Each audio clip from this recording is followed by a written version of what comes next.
샬롬, 오늘도 주의 평강이 여러분 가운데 함께하기를 축원합니다.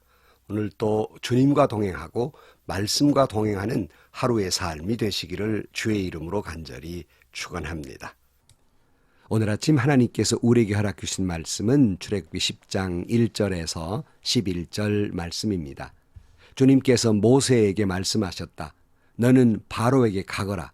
그와 그 신하들이 고집을 부리게 한 것은 나다. 그것은 내가 그들이 보는 앞에서 나의 온갖 이적을 보여주려고 그렇게 한 것이다. 그뿐만 아니라 내가 이집트 사람들을 어떻게 벌하였는지를, 그리고 내가 그들에게 어떤 이적을 보여주었는지를 내가 너의 자손에게도 알리게 하려고, 또 내가 주님임을 너희에게 가르치려고 그렇게 한 것이다. 모세와 아론이 바로에게 가서 말하였다. 히브리스 사람의 주 하나님이 말씀하셨습니다.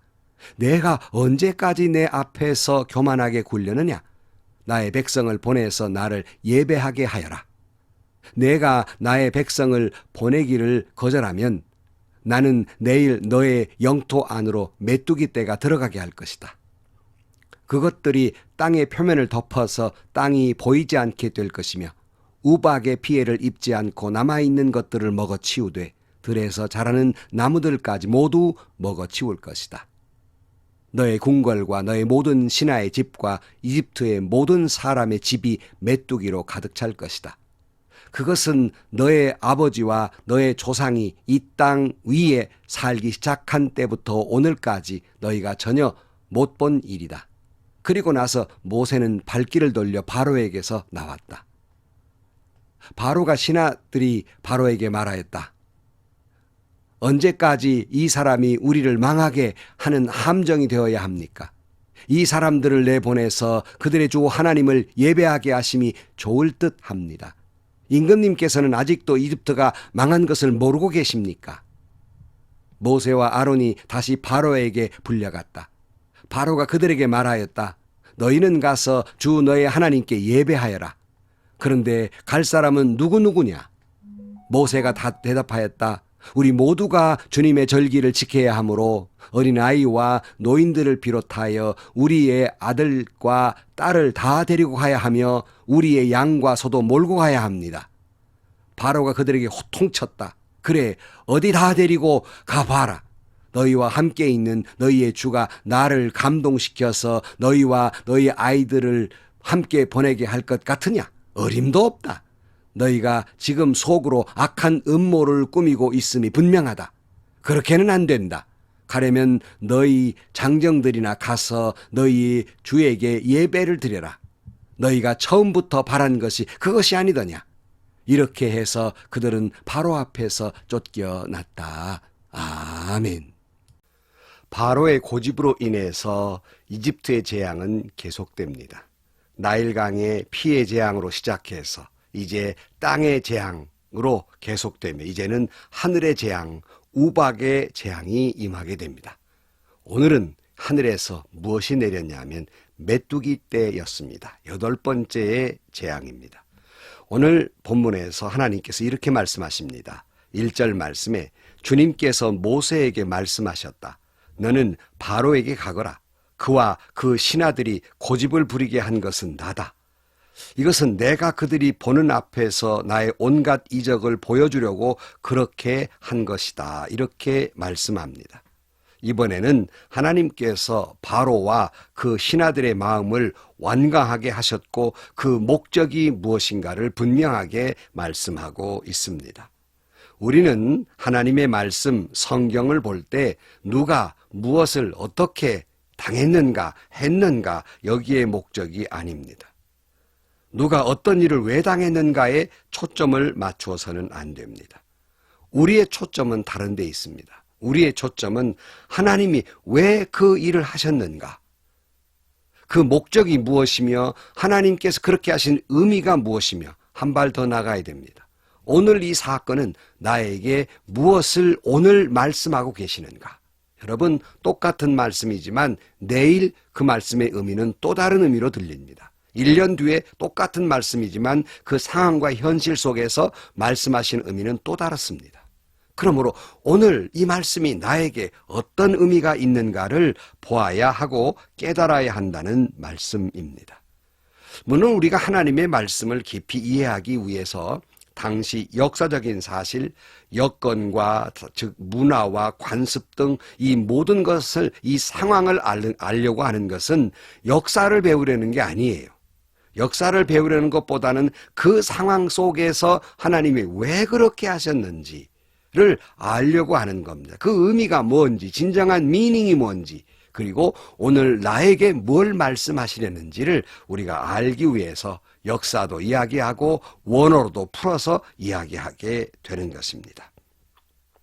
자, 오늘 본문에 보면 하나님께서 왜 바로와 그 신하들의 마음을 완악하게 하셨는지 말씀하고 있어요. 그들의 마음을 완악하게 한 것은 나다라고 분명히 말씀하고 계십니다. 그 목적은 이러하다 직접 가르쳐주고 있는데요. 그 목적이 무엇이라고 말씀하고 있습니까? 이것은 내가 그들이 보는 앞에서 나의 온갖 이적을 보여주려고 그렇게 한 것이다. 그러니까 그들이 계속 고집부리게 된 것을 내버려 두신 것은 하나님이신데, 내버려 둔 까닭은 계속해서 이와 같은 기적을 보여주기 위함이라는 겁니다. 아니, 무슨 하나님이 자랑할 것이 없어서 그들 앞에서 무슨 기적이나 보여주며 자랑하시려는 겁니까? 그렇지 않습니다. 오늘 본문에 보면 여러 번 여러분 성경에서 말씀하신 대로 그렇게 계속 말씀하신 것, 그렇게 기적을 나타내신 것은 하나님이 어떤 분이신지, 우주 만물의 주인이심을 나타내기 위함이라는 말씀을 여러 번 드렸어요. 근데 오늘은 조금 다릅니다. 오늘은 2절 말씀에 보면 그뿐만 아니라 내가 이집트 사람들을 어떻게 벌하였는지를, 그리고 내가 그들에게 어떤 이적을 보여주었는지를 내가 너의 자손에게도 알리게 하려고, 또 내가 주인임을 너희에게 가르치려고 그렇게 한 것이다 하는 말씀이에요. 그러니까 계속 이렇게 그들이 고집스럽게 내버려 두시고 계속 이와 같은 그 재앙과 그 이와 같은 일들을 반복한 것은 너 자신, 바로 너 자신의 하나님의 하나님됨을, 온 우주 만물의 주인됨을 알리려고 한 것이고, 게다가 네 자신이 하나님이 말씀에 내가 불순종했을 때 나에게 어떻게 벌을 내리셨는지 자손에게도 알려주려고 하신 것이다 하는 거예요. 분명히 출애굽기는 이스라엘 사람들을 이집트의 종살이에서 언약대로 그들을 탈출시킨 말씀입니다. 그러나 거기에 또 다른 하나의 내용이나 흐르고 있다고 말씀드렸잖아요. 그 목적은 분명한데 거기에 또한 숨겨진 다른 말씀이 뭐냐면 하나님이 하나님됨을 알리게 하려는 것이다. 당시의 세계의 중심이라고 볼 수 있는 이집트 땅에서 이와 같은 일을 하신 것은 온 세상에 하나님을 알리려는 것이다 하는 말씀입니다. 특별히 여기서 우리가 나 자신이 하나님을 알아가는 것도 우리는 중요한 일입니다. 하지만 오늘 중요한 것 하나가 뭐냐면 나 못지않게 내 자식이, 내 자식의 자식이, 내 자손이 하나님을 알아가야 한다는 것입니다. 비록 본문의 이야기가 불행한 이야기지만, 또 내가 하나님 앞에 불순종해서 벌받았던 것이 부끄러운 일이지만, 내가 하나님 앞에 올바로 서지 않을 때 하나님이 나에게 어떻게 벌을 내리셨고 그 속에 어떤 사랑이 있었으며 하나님은 어떻게 나를 이끌어 오셨는가 자손들에게 알려주어야 한다는 것입니다. 내 자손들에게 그렇게 알림으로 말미암아 경종의 이야기를 하게 되고, 내 자손도 하나님을 두려워할 줄 알게 되며, 내 자손도 그러기에 말씀에, 하나님의 말씀이라면 순종해야 된다는 것을 분명히 가르쳐야 됩니다. 하나님 앞에 순종하지 않으면 벌 받는다. 그러나 순종하면 많은 축복을 주신다. 벌을 주기 위한 목적이 아니라 축복을 주시기 위해 그렇게 하신다는 그 속에 하나님의 사랑이 있다고 하는 사실을 내 자손에게 분명히 가르쳐야 해요. 이것은 우리의 여러 가지 사명이 있지만 사명 중에 중요한 사명 가운데 하나예요. 저는 목사로서의 사명도 있지만 내 자손에게 이 믿음을 물려줄 것은 중요한 사명 가운데 하나라는 사실입니다. 그리고 모세와 아론이 다시 바로 앞에 섭니다. 3절 말씀에 모세와 아론이 바로에 가서 말하였다. 히브리 사람의 주 하나님이 말씀하셨습니다. 내가 언제까지 내 앞에서 교만하게 굴려느냐? 나의 백성을 보내서 나를 예배하게 하라. 저는 이 말씀을 읽는 순간 섬뜩 깜짝 놀랐습니다. 왜 그런 줄 아십니까? 이 말씀이 저에게 하신 말씀같이 들렸기 때문입니다. 너 언제까지 하나님 앞에서 교만하게 굴려느냐 하는 이 음성이 제 개인적인 말로 들려지게 된다는 말씀입니다. 여러분, 언제까지 하나님 앞에서 교만을 떨 것입니까? 아니라고요? 난 아니라고요? 늘 이렇게 말씀드립니다.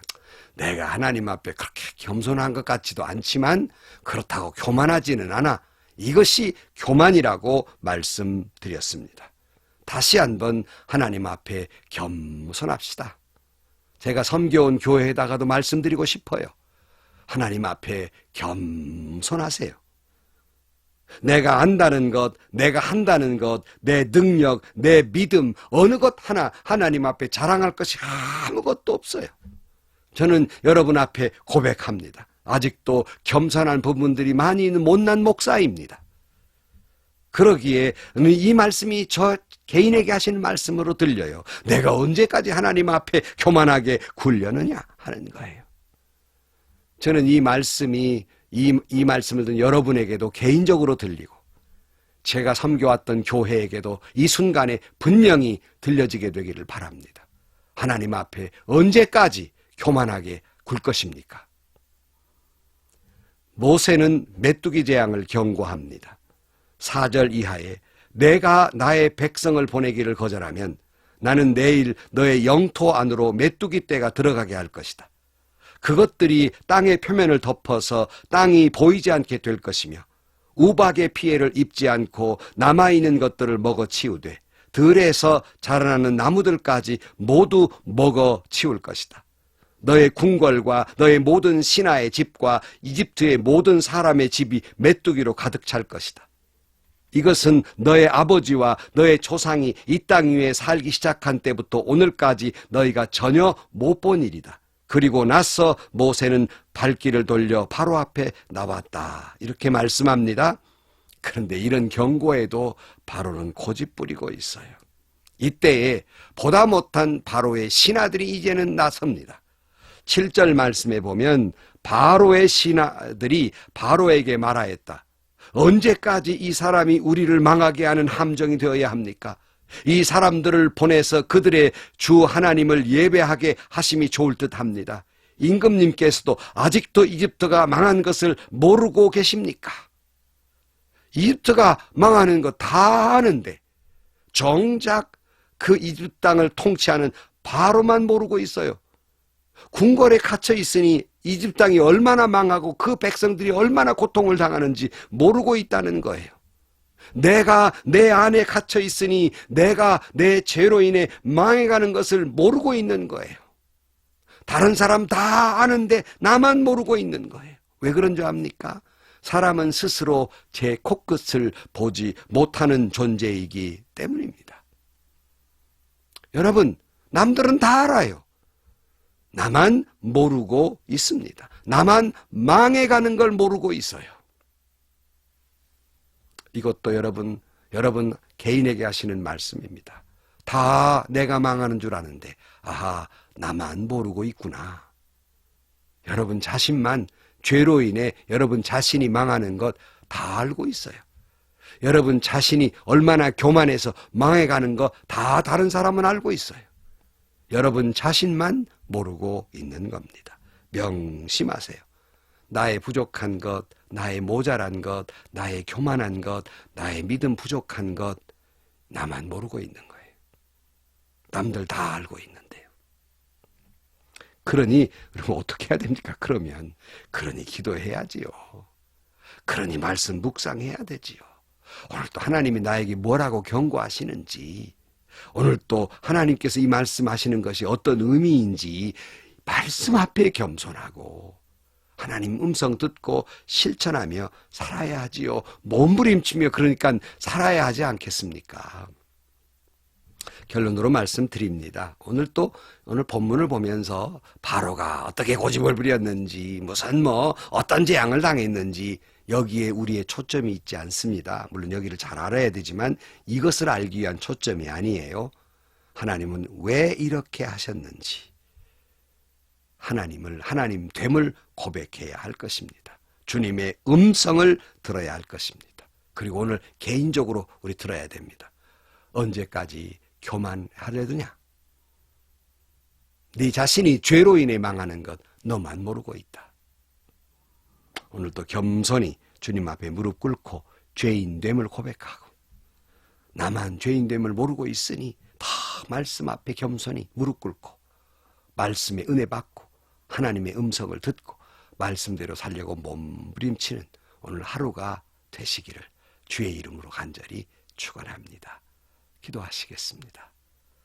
오늘 또 늘 보던 똑같은 구절의 말씀이지만 오늘 아침은 나에게 어떤 의미로 주님 말씀하시는가를 깊이 깨닫는, 영적으로 민감하고 영적으로 하나님의 음성을 들을 수 있는 그런 듣는 귀가 열리게 하시고 보는 눈이 열리게 하여 주옵소서. 주님 음성 듣고 더욱 겸손해지는 저희들이 되게 하여 주옵소서.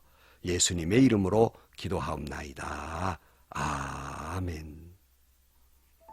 여러분, 내가 얼마나 부족한 존재인지 남들은 아는데 나만 모르고 있어요.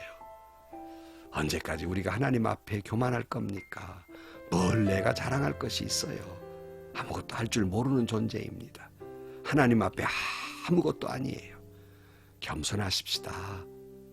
첫 번째 겸손이고 두 번째도 겸손이고 세 번째도 겸손인 것이 크리스찬의 덕목입니다. 오늘도 겸손하게 살 때 여러분 더욱 행복할 것입니다. 우리가 겸손하게 살 때 하나님의 축복이 놀랍게 여러분에게 임하게 될 것입니다.